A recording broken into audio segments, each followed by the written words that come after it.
For today's DC Multiverse figure review, we are looking at Steel. And Steel is one of those characters that if you never heard of him because you're not that knowledgeable about DC, or you know about DC but you just have never heard of this character in your life, I don't blame you. Because there are a lot of characters that exist in the DC universe that are hard to keep track and remember who's who. For example, Fire, right? In the background. Some people, I never heard of her, right? So it's never a bad thing if you don't know who they are, because guess what? DC Multiverse gives us these data profile cards that will tell us who they are for those who don't know. So as you can see, it shows the comic book image of what he looks like, and there is a platinum version of this figure that is more similar to this color scheme than the regular one. So as you can see, it says Steel, and it says Reign of the Supermen. That is where he's from. That is where he made his first appearance. Real name, John Henry Irons. During one fateful day at a construction site, Superman saved former engineer John Henry Irons' life. Following Superman's deadly battle with Doomsday, Irons took up the mantle to protect Metropolis.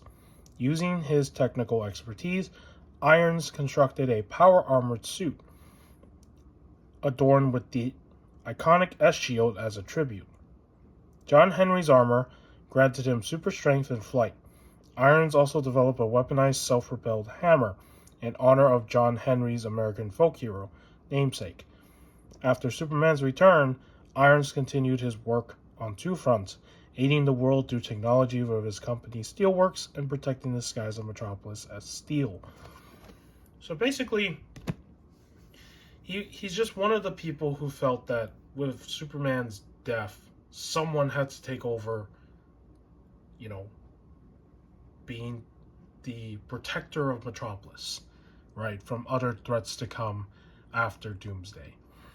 And in the Reign of the Superman story arc, you have 4 characters in total who are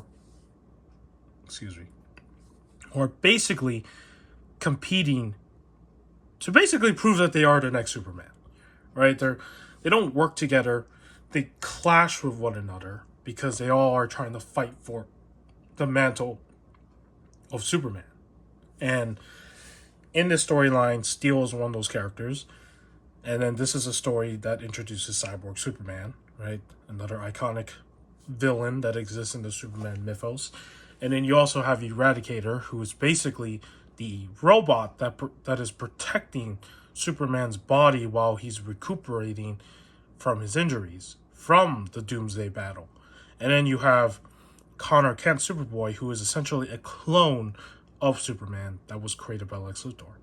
And all 4 of these characters, with Steel, are just battling each other. And you see snippets of that even in the animated movie that they made for the New 52 animated universe. And this is just one of those stories that I've always loved, because usually whenever any story kills off like an iconic character or someone who's very important, there's always characters that come after that try to be them. And does it work? I would say half the time it doesn't, because usually people still prefer the main, guy over the people trying to take over. So, but it doesn't mean that Steel is a bad character. Steel just becomes who he is even after the events when Superman returns. So that's the whole, story element to this character.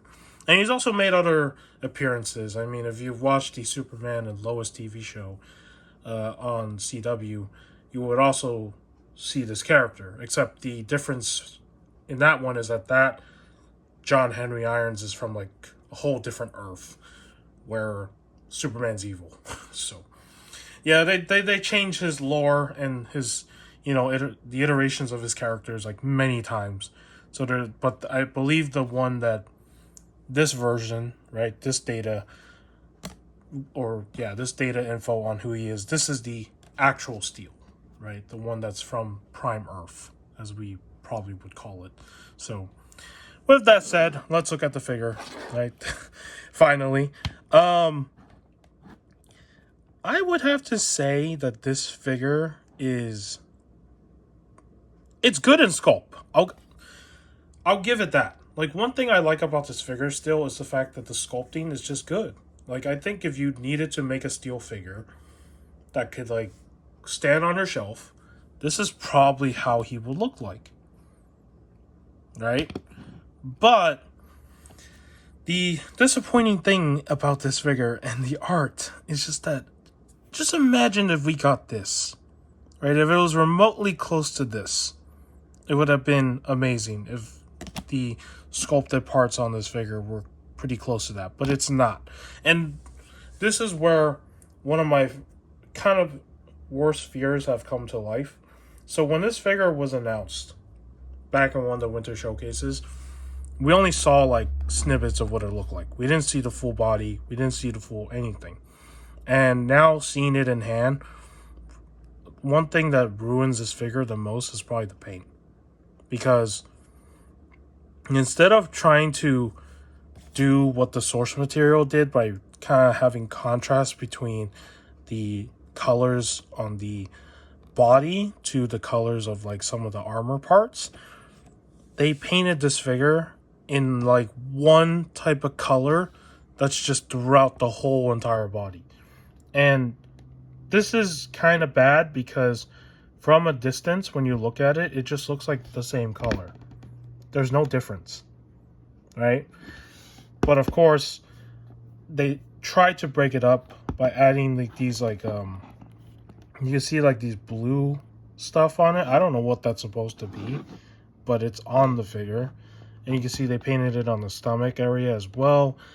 But it just... And then they also painted some wash on the bottom of his leg to kind of show that the armor has been, you know, it's been through a lot of things.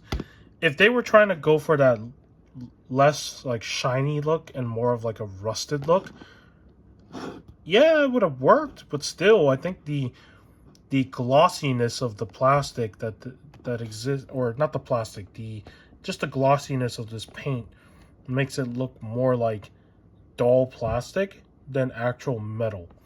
And this is where I recommend that if you know how to customize figures, you might want to use metallic paint on this guy just to touch it up and, you know, kind of create like a contrast on him. Because this one singular color from, you know, head to toe is really bad. Like, it just feels like it's very lazy.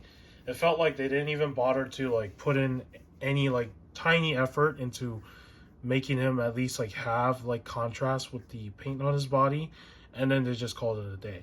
And to make matters worse, you know, for a character that uses like a hammer, right, that's long, why did they go and use, again, soft PVC? This is also another problem I have with the direction that they've been going with plastic uses on even the weapons. If this was like solid plastic, it would not warp. But because it's soft PVC plastic, it's going to warp from the heat. Or just the fact that, you know, when he's holding it for long periods of time, this thing will just fall this way, right? And I don't like that. Those are issues that I wish were not present with his weapon. You know, this is his main thing that he holds. And then another thing is he does not have interchangeable hands. This is the only accessory that he comes with. And this figure retailed for $22.99. So with tax and everything, you're paying $25 for, in my opinion, a bad release.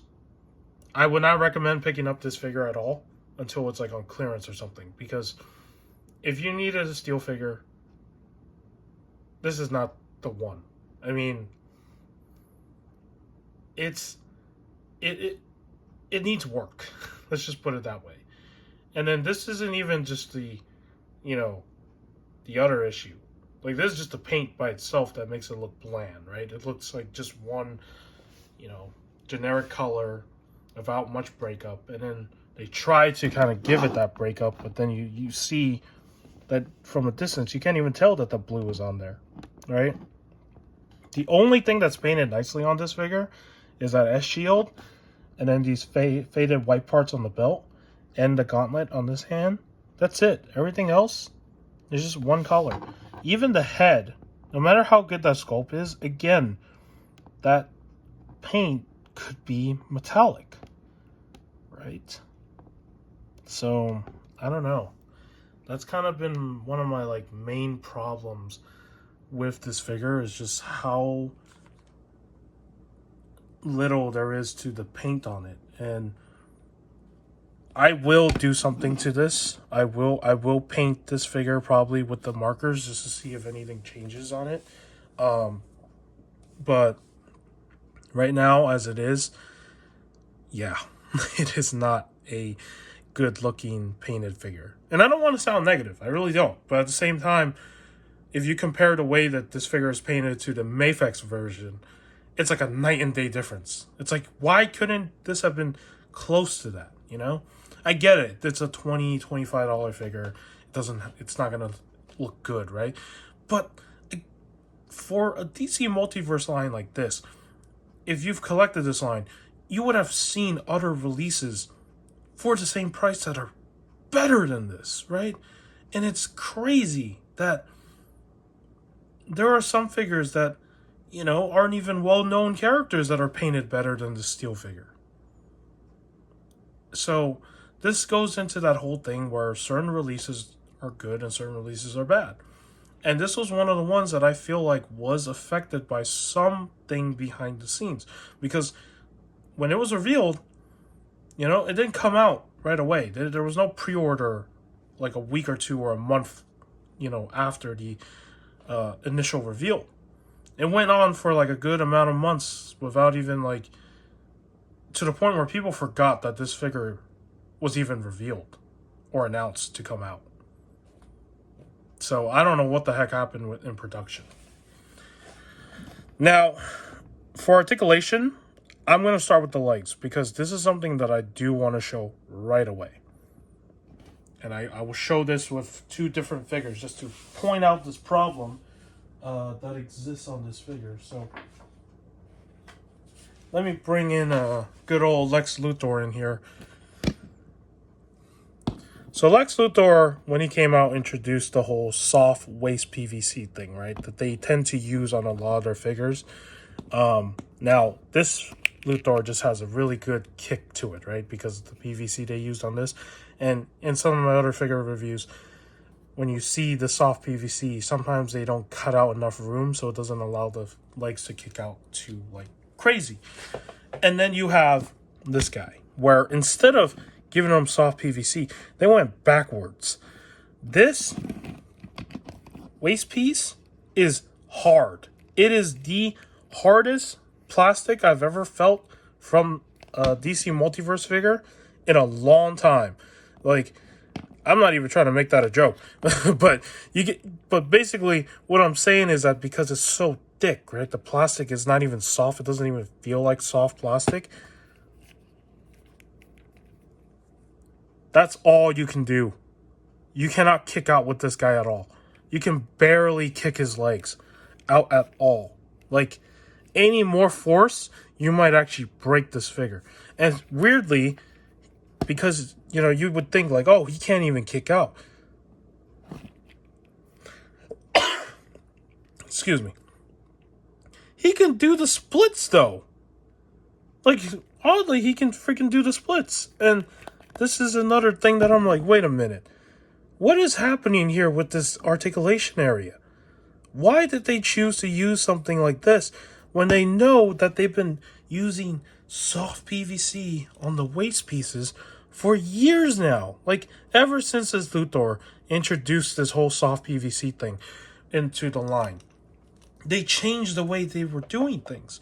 But then for some reason, they went backwards with this one. So if you're trying to get like this steel figure to like do a kicking pose, you're not having that happen. And yeah, some people would be like, oh, but he uses his hammer all the time. But it doesn't matter if he uses his hammer. It's like sometimes when you want to like kick out his legs just for like poses, you know, like for photography where at least he's in a stance. This is as much as he kicks out, and that is a very big disappointment when it comes to his legs, which limits his leg articulation. Like, what's the point of giving him double jointed, you know, legs when he's not going to be able to even utilize them at all, right?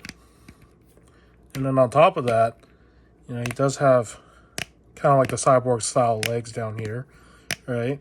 He does have that as well. And then as for his upper body, which I think is okay, he does have rotation in the upper abdomen. He does have rotation in here, but because this figure is so stiff everywhere on my copy, I'm not going to move that because I'm scared I'll break. His armor is a separate piece from his shoulder, and you're not going to rotate anywhere with this. Can he do double joint? Yes, he can. So, again, very limited articulation. His head can look up. He can look down, so that's good. He can tilt side to side. He can turn side to side. And I do want to preface another thing. This is my second copy of this figure because my first copy, his head had QC problems. So I had to return it. And I thought that that copy, the legs not kicking out, was also a QC problem. The legs are not a QC problem. Every one of these figures are hindered by the leg articulation. And as someone who loves this line, like I said, I have to call out the bad stuff when it's there, because it's not something that should be on this figure. Like I don't know. There's probably a way to fix, you know, the legs. If you maybe carve out a little bit more room, it could probably kick out. But, you know, that requires a whole like DIY sort of situation, and it's not worth it unless you're like really into fixing those kind of eternal issues. So yeah, I don't like, it's just one of those releases where I'm like, man, it could have been so much better if they just did not use this thicker material, but for some reason they chose to. I don't know why. And then this is why, you know, this figure, all it does is literally it just stands here. All you have it in is just a standing pose like this. And of course, let's also do this because we have the figure out here. Right, putting his weapon into his hand, right, is also kind of a pain. But I think I can get it in. Let me... Nope, I gotta do it off camera. I need to put this in so I can show you. Give me a minute, sorry. Here we go. There you go. So there is Steel with his hammer, right? And because of the articulation limitations with the arms as well as the legs, you are not going to recreate any dynamic poses. If you want to recreate that pose where he's holding it with both hands, about to slam the ground, right? Like that jump scene that he did in the movie, no go. You're not going to do that. Like this figure is not going to give you any of those freedoms. And no matter how much I love this line, this figure is probably by far the worst when it comes to articulation, and the fact that the paint is just so lacking that you just have to do your own custom paint job on this to make it better. And that's all I can say about this figure. Like, for once, the Mafex version, you know, I don't collect import figures because they're expensive, especially for like Marvel and DC. But if I had to get a Steel figure that's just better in every way, articulation, paint, this is the one time where the Mafex version has won me over if I had to spend that kind of money, right? Well, of course, I'm not going to buy it. But what I'm saying is that if I did buy it, I would. So, yeah. And with that said, this is Steel from DC Multiverse. You know, this is a... If you are like me, where you just need them on the shelf, you just need a Steel figure, I would say wait for a clearance. Honestly, just wait for a sale price. Don't get them for full price. Get him when he's like maybe like $15, $16 or even $13 if it ever drops any lower. Wait till then to get this figure. You're not in a rush for anything. You don't need to get this guy right away. I got him right away mainly because at the time I just really wanted to see this figure, what this figure was like. And then after getting him in hand, yeah, he's become one of my least favorite figures, which is really sad because this was a character that I really was hoping to do some cool poses with. But again, Mcfarlane fumbles. You know, some releases come out amazing, and then some releases come out horrible. And this is one of those releases. So I apologize if I sound really like negative, but you know, I have to call out the the problems of a figure if it's there. And this one is just riddled with a lot of things that it shouldn't be, right? And the waist will always be the main issue, right? Like that is just all right. With that, I will see you in the next review as usual, and take care.